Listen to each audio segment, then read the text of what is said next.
Savez-vous qu'en France, en 2019, 26 000 personnes étaient en attente de greffe alors qu'il n'y a que 13 000 dons par an? Mais tout d'abord, qu'est-ce que le don d'organes? Le don d'organes est une pratique qui consiste à prélever un ou plusieurs organes chez des donneurs, de leur vivant ou après leur mort, pour remplacer les organes défectueux d'une personne malade. La compatibilité immunologique entre donneur et receveur est une condition majeure de cette discipline. Quels organes sont concernés? De son vivant, une personne peut donner son rein ou un lobe de foie. Post-mortem, elle peut donner de nombreux autres organes comme les reins, le foie, les poumons, le cœur, le pancréas, les intestins et différents tissus. Mais qu'est-ce que cela représente?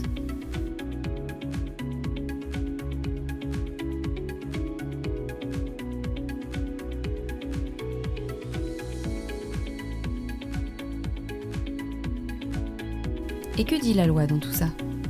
La loi évoque 3 grands principes: le consentement, la gratuité et l'anonymat. Le consentement. Depuis la loi Cavaillé de 1976, nous sommes tous présumés donneurs à notre mort, sauf si nous avons exprimé notre refus de notre vivant.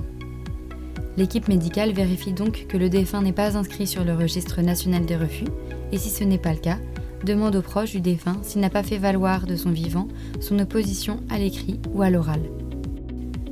Pour les donneurs vivants, la loi a élargi le cercle des proches à qui faire un don, qui peuvent donc être le père, la mère, le fils ou la fille, le frère ou la sœur, le conjoint, les grands-parents, oncles, tantes ou cousins. Le don croisé est également possible.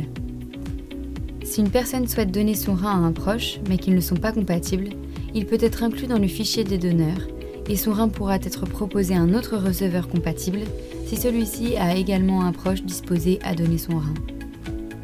La gratuité. Le don d'organes est un acte solidaire gratuit. La loi interdit toute rémunération ou contrepartie. L'anonymat. La famille du donneur peut être informée des organes prélevés ainsi que du résultat des greffes, sans pour autant connaître l'identité du receveur.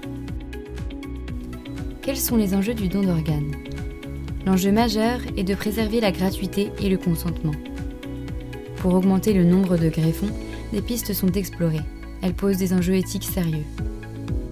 Par exemple, systématiser le don post-mortem, même si le défunt n'a pas fait connaître son refus, indépendamment de la réponse des familles.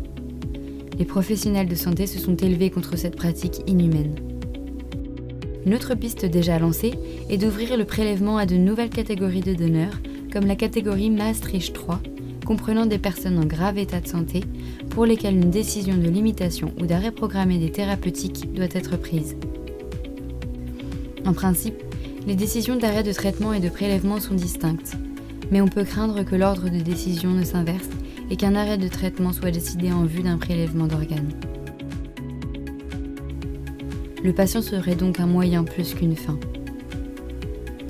Le principe de gratuité se voit également fragilisé par la pénurie du don de gamètes, accentuée par la PMA pour tous.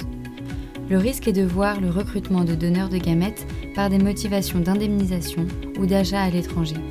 Le risque de légalisation de la gestation par autrui fragilise aussi le respect du principe de non-marchandisation du corps. Le don d'organes permet de sauver de nombreuses vies chaque année. C'est une véritable action solidaire au service des personnes fragilisées par la maladie.